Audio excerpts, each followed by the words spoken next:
Du skal lige acceptere.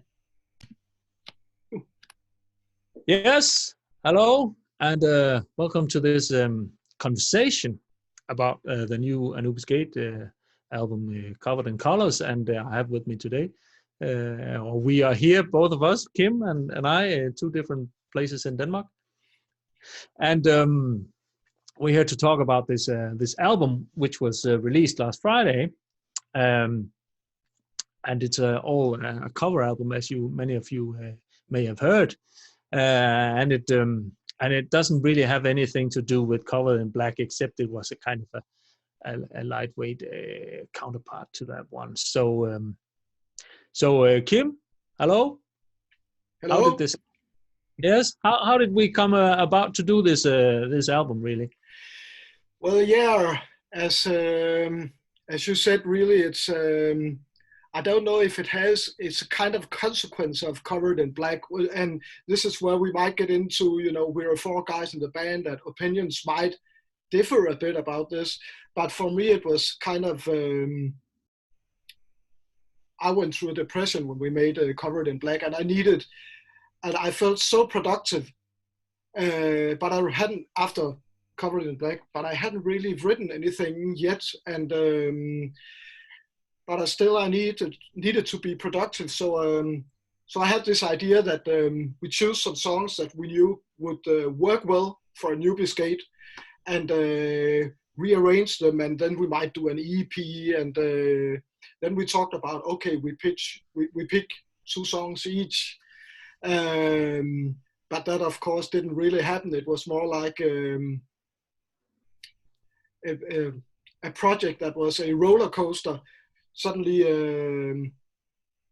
it had, without us really wanting it to be an album, it became an album, because we have this thing in ANUBIS GATE that is to trust the process, to deliver the answers, and we've always done that. So for me, it was absolutely necessary to do this album to kickstart the writing of the next album that we are making now, which it also has done, because we've written well over an hour of music. So it's shaping up to be a double album, actually, the next one. So, but it was an interesting project to manhandle other people's songs instead of our own. Yeah, and so the idea wasn't new to us, really, because we already, since 2007, we've always done a cover, at least one. Yeah, and we kind of, the way we've approached those covers is that we have put them in the drawer for later use, and that was I would say that was the main different things, that when we discovered this was going to be an album, instead of songs that we could use as B-sides or something, it kind of, became an identity unto itself, this album. And I don't know when that occurred to me. When did it occur to you, Henrik? I don't know. I from the get-go, I thought it was a great idea just to have like 8 songs, 2 by each member picked, because also we had an idea that it could actually be our first vinyl release. Because that's true, yeah. Onto a vinyl, because normally our albums are too long for that. But with 8 songs, it might be possible to amass it onto a vinyl. But then things got out of hand, and I remember we talked about it once, and you've done a couple of extra songs, and I said, well, no, it doesn't fit with the 8. Oh, that's true, yeah. Slight crisis there. Yeah. Forget about it, you said. Go on, do some more, and so we did. Yeah, I think you're right. That's kind of where the roller coaster ride really started with this album, because in a way, you're right, it got out of hand, and there was no controlling it. And I mean, if we had tried to stop it at that point, I'm sure everything in the production line would just have closed down, and we wouldn't have got any further. With the next album either, we wouldn't have got any further, because once we really get going, it's kind of unstoppable. And that was certainly the thing with this project. So you mean the process wouldn't have gone so well to get, to get this leisure time from writing if we only done the 8 songs? Yeah. I mean, because when we, as you say, when it got out of hand, there was nothing else but to just ride the train to the end station.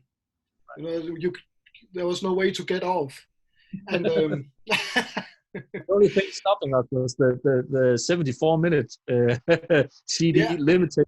Yeah. I mean, there could have been more songs. I mean, when I listen to the album, it doesn't feel long to me, actually. But of course, the creators are not always the best judge of a product.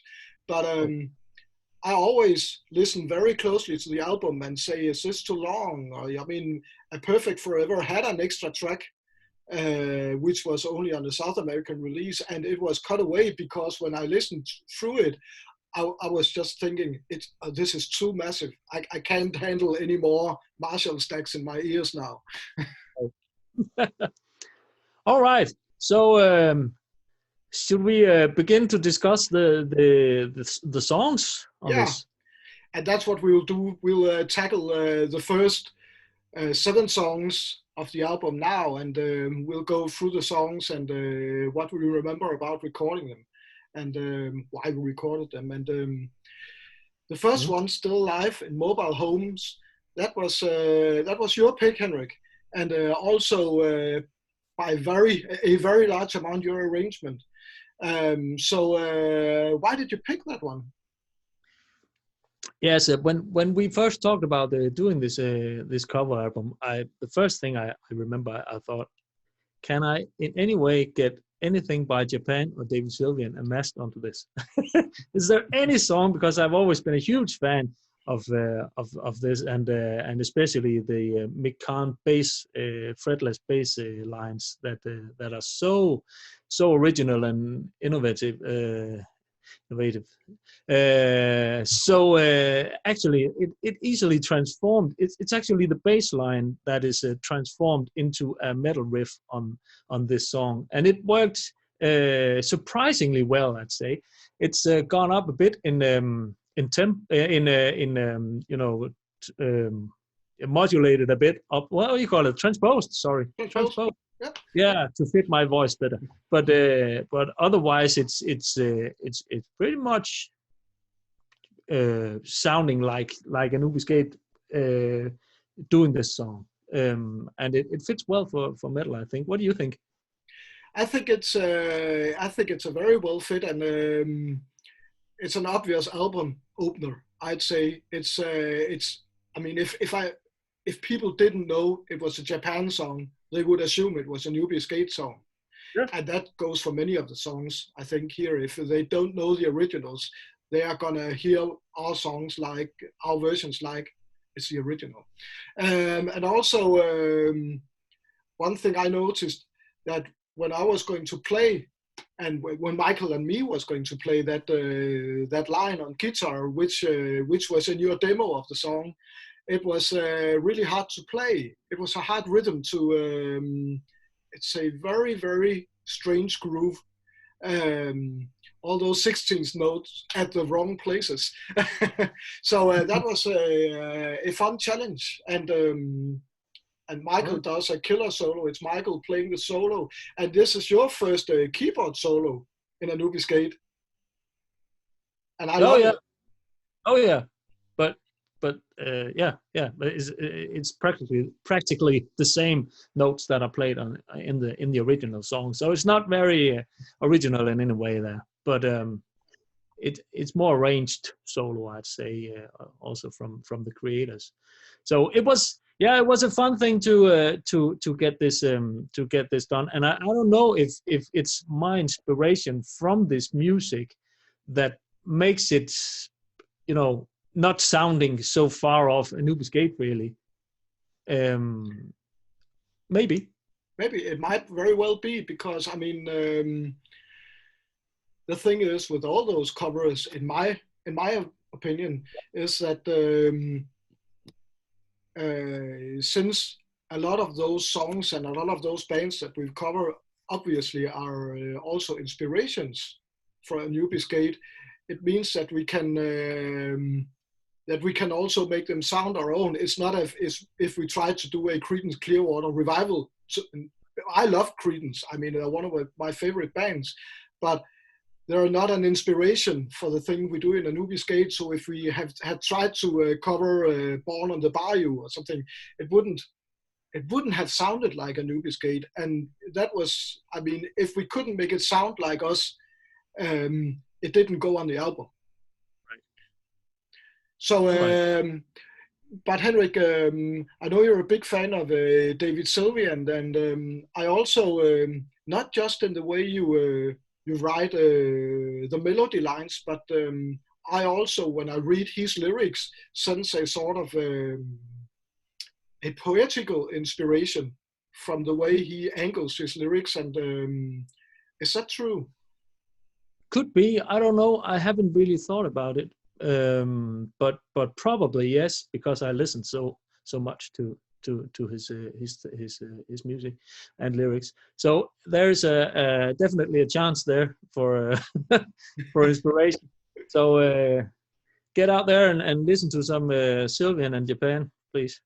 And I know you're gonna kill me when I say that my favorite David Sylvian album is a live album he did with Robert Fripp, and you hate that album, I know. Yeah, it's the not his best, I would say. But never mind. Let's move on. Yeah, but but that's the link to the next song.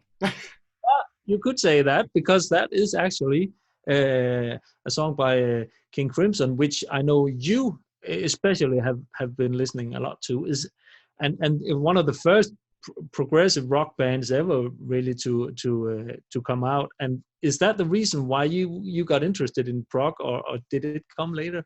I mean, King Crimson. Yeah, I think for me the entrance to prog was the A Trick of the Tail album with Genesis, actually, which we will touch upon later. And then, I mean, then King Crimson is a natural progression from that. But when I was young, and because King Crimson, you know, they can do anything from very, very composed things to completely freeform things. And you know, when I was a teenager, I played a lot of freeform collective improvisational music. So I kind of did that before I knew there was anybody else doing it. I thought I was unique, which of course I wasn't. I mean, so that was fun for me to discover that someone was playing music like that, other than that strange little band that I had going there. But yeah, I've always, since I discovered them, I've always loved King Crimson, and Red was kind of an obvious choice, and because you can make it even more devastating with 4 sets of Marshall stacks. And you know, we did speed it up a bit, and we did give it some more power. And the fun thing was when I had to learn the guitar parts, it was actually, it's not just standard scales. So that was a good challenge. It's not hard to play, but it's hard to remember because the scales are so strange, you know. It's kind of, you know, whole tone scales with extra notes added and things like that. But I mean, it was a fun song to do, but not the most difficult. And I would say this was one of the songs that we rearranged the least, I would say. Yeah. So, yeah. It sounds a bit updated in sound-wise, of course, and a little more heavy a lot more heavy than the original, I would say. Oh yes, and the original is kind of really slow, and there's only one guitar, and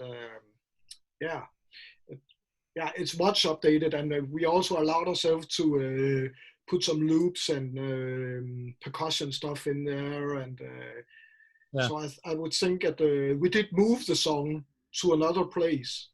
So we played around a lot of with the production of the songs and filters and stuff like that. Which is how I think we made it into something that sounds like ANUBIS GATE.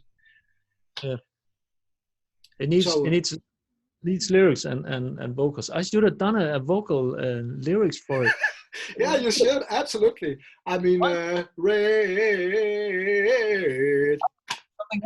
Yeah, because it's a funny thing because there's not really a standard melody like for example Chromosome that we're doing later.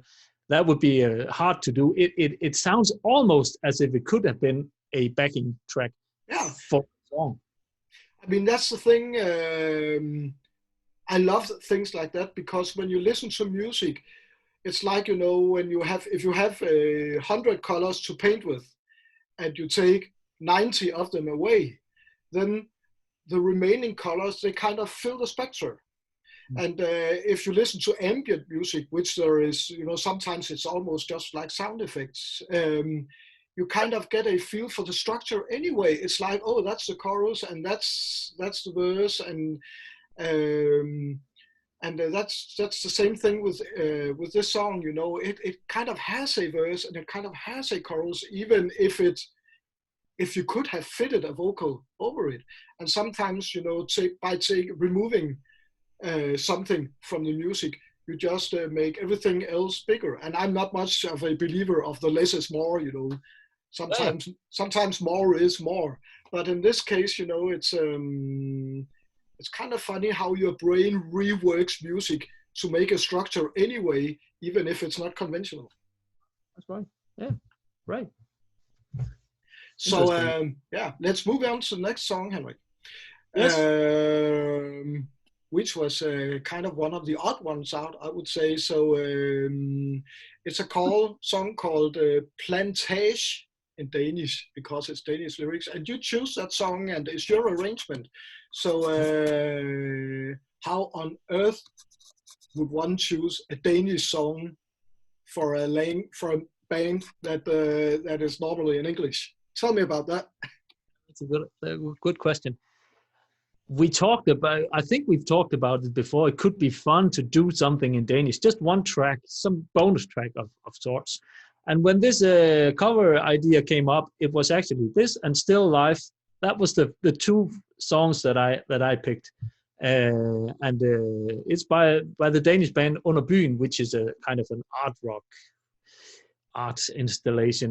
They're very experimental, and actually this is the only track that I really like from Under Byen. I don't think it's that interesting. I think they lack melodies and stuff. Really, it's getting too experimental for me anyway. But this track is a standout, and I always liked it. And David Fricke from Rolling Stones magazine, he's really into Under Byen. That's strange because it is in Danish and he can't understand a word of it, but he's been very interested in Under Byen. So and it has this dark mood to it that I thought would be perfect for making into metal.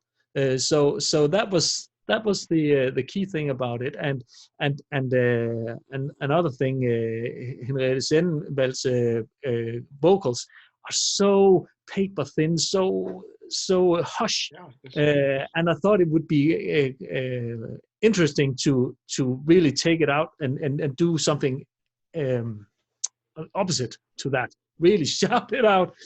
So that's how it came about, really, Under Byen.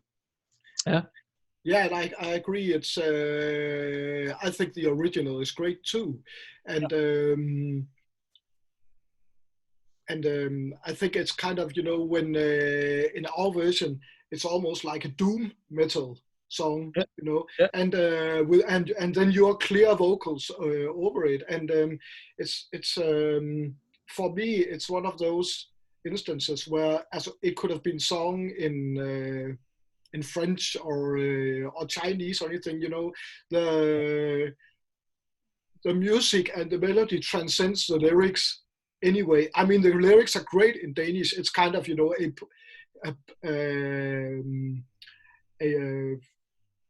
it doesn't really have a meaning. It's just words that put together a feel, like I'm the Walrus with the Beatles, you know. There isn't any meaning to it. But I mean, those, it's probably the most heavy song on the album in terms of, you know, old school. And so I really love your arrangement of it, and I kind of knew right away when you sent it to me that it would be a killer one. So it was just great. And one thing I think is fantastic also about our version is if you can really hear Morten letting rip on the drums in the fast section. You know, it's it kind of sneaks in, but if you listen to what he's playing, it's so complex. Without him, of course, ever losing it, because Morten never loses it. So I love that about it, and actually has inspired us to do something on the next album, because I remember when I done it and you heard it, you say, please do a song yourself, write something inspired by this, because this is great. And I did, and there's a song probably for the next album that is directly inspired by the process of doing this. So that's another way of looking at this cover album, that it is actually inspirational for us to do what comes next. Absolutely, I think alone in that respect, this album it's a catalyst for the next one, and. I could be wrong, but in my mind, I don't think we would have ever done the next one if we hadn't done this one. So, I mean, I may be wrong, but I mean, to have 1 hour of music being produced as a result of us taking the ride, doing the covers album, alone in that respect, the cover album is worth it. Yeah, I think, right. For us as artists. Exactly. And it's great, the song you wrote, the song that is inspired by this one. And I know I shouldn't tease much. Kind of, it's one of the songs that I think, you know, it could be an album opener or something. Oh, whoa! in my head, it's the album opener until now, you know. And then, of course, Michael will come with a devastating, heavy riff, and that will be the album opener anyway, because that's how it's always. That was how it was on Covered in Black, you know. I was having all kind of thoughts, and Henrik sent this song, and no, not Henrik, Michael, of course, yeah, and that's the one. That in 2022 or something. Yeah, we hope so. Yeah. So, right. But it's one of Plantage is one of my favorite tracks on the new album. It really is. And I mean, for me, I've also seen that it's kind of, you are really getting confidence as a keyboard player on this album, which I think is great, because your ideas are not the same as mine, and that for me it just means that we will have even more variation, and I always love that. So that's one of the other great byproducts of this album, I think. And I know even Michael is getting a bit into playing keyboards on some of the songs that he's writing. So I think we are crossbreeding with what we can bring to the table, yet even more, and that's always exciting, I think. Next album is going to be an electro boogie. Yeah, electro. Everybody playing keyboard. It will be a Kraftwerk cover album. Or Slayer album gone electro. That would be something. Yeah, it really would. Kerry King will kill us. He will kill us after he hears this album, actually. Sure, or maybe he's gonna love it. I don't know. Probably he'll never hear it. The other two from ANUBIS GATE are not here today. No, well, let's go. Let's move on. Let's move on. Yeah.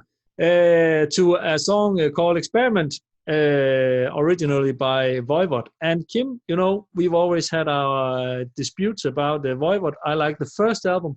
You like War and Pain. You like Dimension Hatred the most. So you came first with picking a Voivod song for this album. Dang. What would you have picked? What would you have picked, Henrik? City or something. Oh, Okay. that's always been a favorite of mine. But never mind. So it's an experiment, and you actually ended up singing it. Wow. Because I obviously couldn't do something in that way or something. I don't know. It worked really for this song. So how was it to be a singer of a song?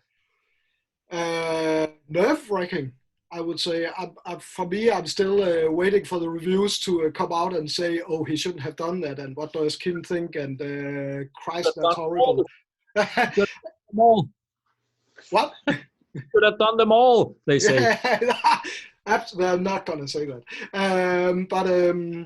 I mean, yeah, you could also say that I got that out of my system now. So no, I mean, for me, Voivod was Dimension Hatred was. I mean, for me, it was a groundbreaking album. You know, before that, I mean, I always played a lot of stuff my whole life. You know, but to hear that you could play chords that was that rich and complex in metal, it was. I clearly remember hearing it for the first time at a party in Aalborg. And I was just thinking, gosh, I hate that. Actually, that was my first. I mean, oh, that's some random chord crap, and I can't deal with it. And I just couldn't. My mind couldn't let go of this strange album that I apparently hated. So I had to buy it because I was thinking, as something I need to. And of course, after a couple of more spins, it clicked with me, and it was. It changed my view on music, and that's one of the most, for me, life-changing musically albums I've ever heard. So so for me, it was obvious that we should do a song from that album, and I don't. It was kind of funny. What was and I was kind of surprised that you didn't really know what to make with it, but I sent you a demo, and actually that kind of and you were kind of trying stuff, and that demo kind of became the album version in regards to the vocals. But I discovered that I can sing brutal vocals. That was the discovery there, and we might use that for a brutal chorus or something in the future. We might not do it, but that was the thing I took away from it, is that there is a style of metal vocals that I can sort of sing without it being embarrassing. Yeah, I tried to sing it, and maybe some of my vocals are down in I don't know. Is it layered? My vocals. A little bit, of course. There is in the first chorus. There is the bit that is obviously you. Sure. Sure, and but there might be a high octave in there, a couple of seconds somewhere. But I ended up mixing out everyone else of the vocals that you doubled with, because. No, I mean, and that's the great thing about, in my opinion, ANUBIS GATE. We might use a lot of time on an idea, but ultimately, if it doesn't work, we'll drop it. Yeah, sure. And there are really no holy cows in ANUBIS GATE, and we're never a band that argues a lot.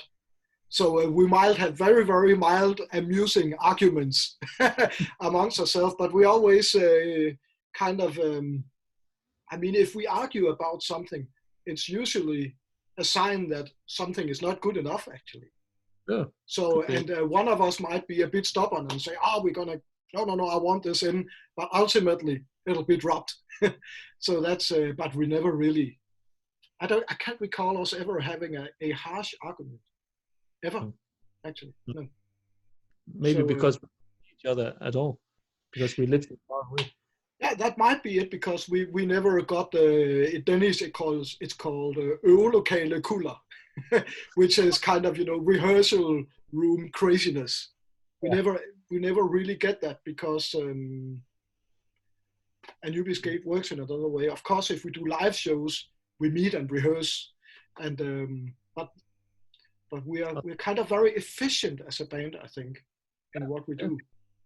And of definitely. course, we are old men, and we have careers and we have house loans to pay, and that plays into that too. We would probably, it would be very different if we were 17 years old. Yeah, sure. Or 70. Yeah, that too. Then all songs would drop below 50 beats per minute. Sure. All right, let's move on to something else. Chromosome. And that's another instrumental. Yeah. And I remember this song from my early days of musical education. That was something that the guitarists put in front of me and say, hey, this is great. I remember this. And I don't remember any other songs by Mike Stern. Funny enough. I don't. This is the only one. Was it kind of a hit song for him, or I don't know. Why would you go? Why did you go for this? Because this was obviously one of your picks as well. For the same reasons that you just mentioned, actually, it was, it's a difficult song to play, and that was kind of, in pre-conservatoire classes, that was, the song, can you play Chromosome? And I couldn't. I mean, because chromatics are actually really difficult to play on guitar, and I couldn't, and I was too lazy to sit down and learn it. But that was kind of, yeah, it is his super hit, isn't it? When you think about fusion music, that's one of the classic songs of jazz fusion rock. It is, and but I'm sure most people will not have heard about it.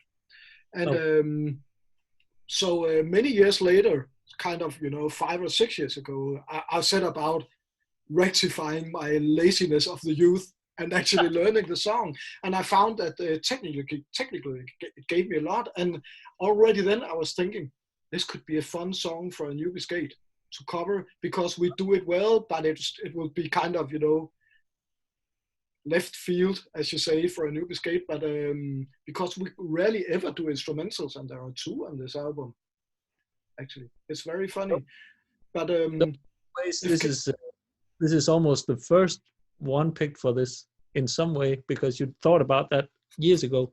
Yeah, that would be safe to say. It kind of existed in my mind as an ANUBIS GATE cover song before we thought about this project. Yeah, right. And I mean, I like everybody plays frighteningly well on that song, and Michael.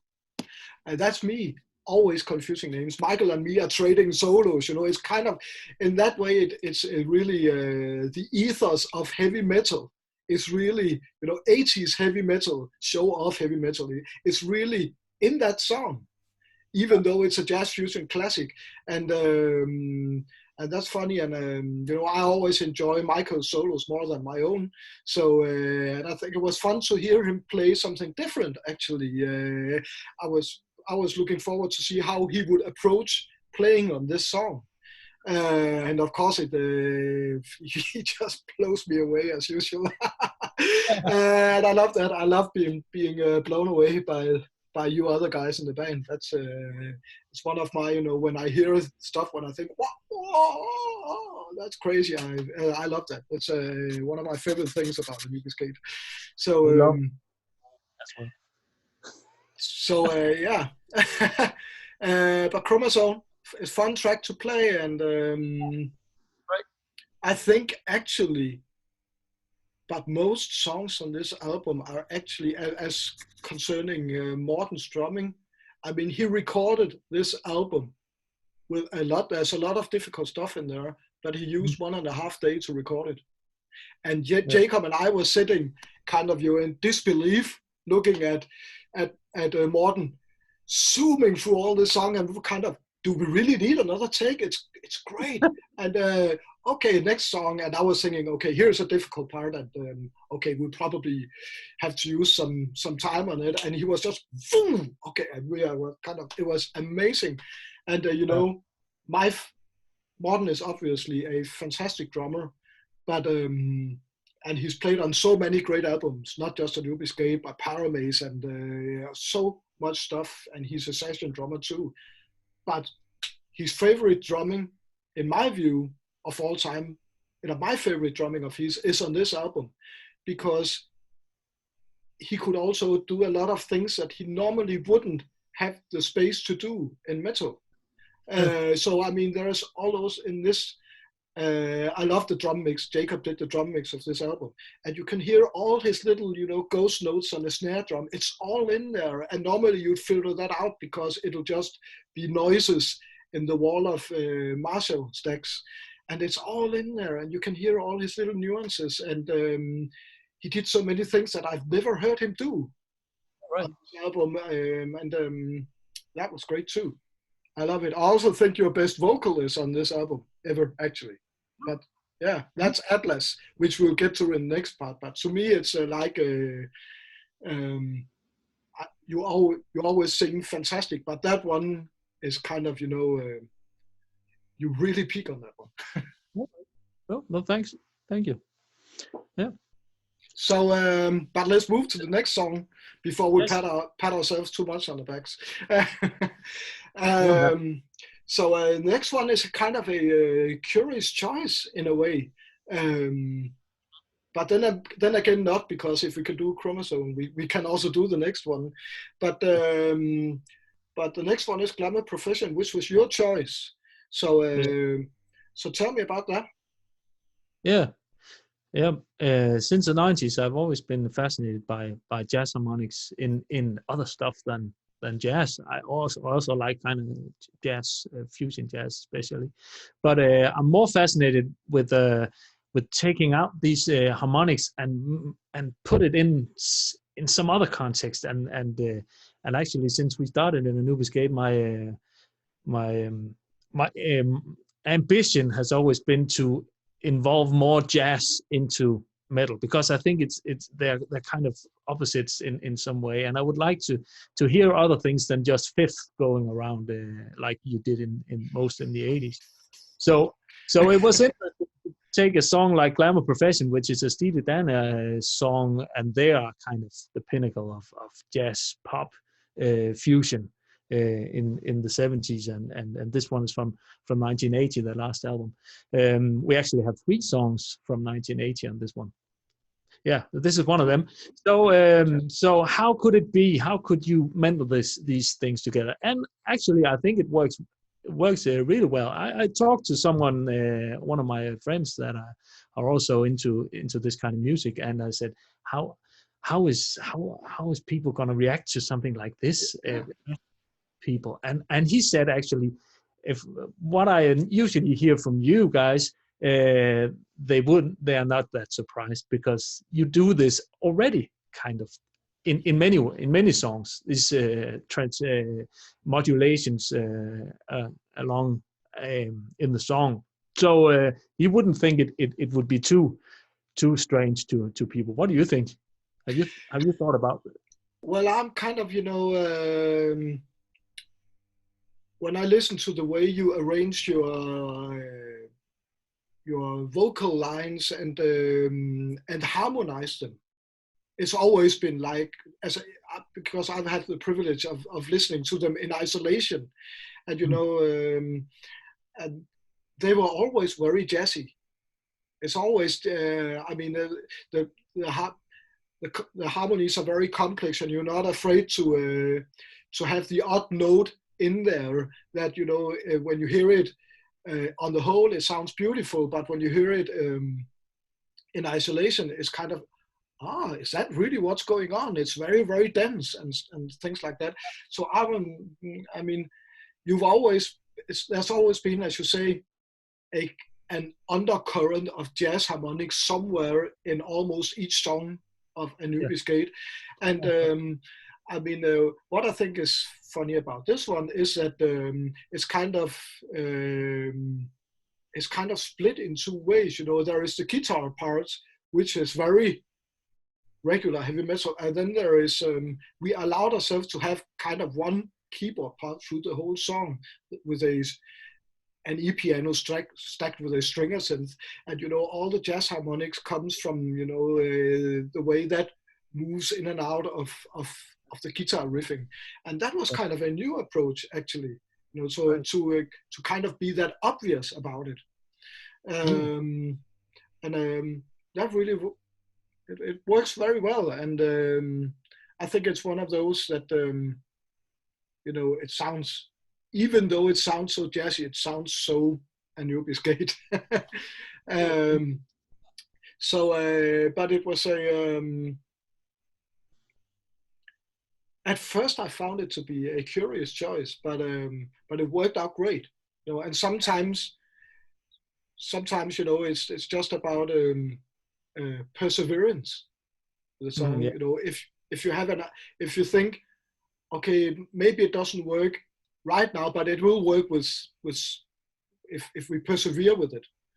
And we always allow ourselves to do that too. Persevere until it's great or dropped. Yeah, right. So it gets a fair chance. Yeah, it got a fair chance, and it really works out. And there is a fun anecdote to this one, because I didn't know the original. And after you recorded the vocals, I remember texting you saying, "Oh, we should get some female vocals on it." And you texted me back saying, "Okay, like in the original." And I was like, I didn't know there was female vocals in the original. So we put it in there because I thought it would fit well. And but I imagined those things just like they were in the original. Yeah. So that was funny. And you had some ladies come around singing those fine vocals, and we'd never done that before. And No. so that was I like that too. Yeah, and it was interesting because I actually thought to avoid the female vocals in there because I didn't want it to be too similar to the original. And then you came along and say we need female vocals there. I was like, all right, if both Steven Dan and Kim Olesen thinks that this needs female vocals, I will do it. So I had 3 of my students actually perform here. So this is the second album by Anubis Gate, which has only guest musicians that are female on it. That's curious. Yeah, that's a thought. Yeah. Oh. They're fine on this one. Yeah. And all female. What does it say about us? Don't know. I promise we're not trying to pull birds. No. Promise. Let's leave it at that. Yeah. Moving on before this gets embarrassing. To the last song for this session, and that's one we talked about earlier. That's Entangled by Genesis, and this is a band that both of us have always enjoyed, especially the 70s output of the band. Do you agree? That's the pinnacle. Yeah, absolutely. I mean, I love all Genesis. I love some more than other, but put any Genesis album on and I'll enjoy it. And but actually, for me, the We Can't Dance album I love it. It's so beautiful. I don't care if it's not prog. I don't give a if UK. I just love that album. But I mean, for me, the pinnacle was always the A Trick of the Tail album. And that's a perfect album all the way through. Absolutely note perfect. And Entangled is just one of my favorite songs ever, and it's a beautiful song, and I knew we could do a good version of it, but we did some interesting stuff with the coda, because we took something that sounded like the coda of Entangled. We wrote it ourselves, but we took something that sounded like it and moved it to another song that we'll discuss in part 2. And instead of the original coda of Entangled, we moved into Pink Floyd, David Gilmour's guitar solo stuff. And I mean, that's one of the things that I like about this album, is that we actually dared to to really be radical about some of the songs, and Yeah. I mean, it was fun to learn the guitar parts and stuff like that. It's I love our version of it, and it's actually a hard one to sing. I found out it yeah, wasn't that easy to. I think it was probably the most difficult song on this album for me as a vocalist to do right, to have to sound, to make it sound right, to yeah. make it like satisfying to myself, really. So Why is that? I don't know. Maybe it's there are a couple of intervals. You know, it was kind of jumpy melody. So maybe that's in the verses. Maybe that's it. I don't know. I just had a hard time nailing it really. So, but yeah, I think the version of it is okay that we done, and the first part of it is very like the original, you could say, and the coda takes it somewhere else. So one more of those updated sound-wise kind of songs with maybe a little more power to it than the original. I mean, of course, you know, there are in the original there are no drums at all. All right. And we put lots of drums in there, and one of my I mean, sometimes. I mean, we are a very serious band. We are very serious about what we do. And one thing that I wanted to avoid with this album is that people would have this kind of, ah ha ha ha, that's funny, because I mean, yeah, that's just not us. Like we can't play a blues. That's not us either. No. So but then of course I always enjoy sneaking things in that only I hear that I actually think is a bit funny. And the thing in this song is that there are wood blocks. Those who know, book, book, book, book, book, and they are all over the second verse actually. And I don't know if you even heard them. But if you know what to listen to, they're there, and you know they're played in tune, and yeah, that's kind of funny. I would withdraw the album. What? You have to withdraw the album now. Yeah, because yeah. I'll call Nightmare and say off the shelf with it. Yeah. I wouldn't have it. No. So yeah. Did we come to an end here with the first section? Yeah, I think we did, and I'm looking forward to rambling. Yeah. On about part 2, and I hope everybody thought this was interesting. And of course, what we forgot to say is that write any questions you have while listening to this, and we'll answer them in the comments when we air it. So, but that was nice. Yeah. And we hope to see everybody the next time. Yeah. Bye-bye, people. Bye-bye.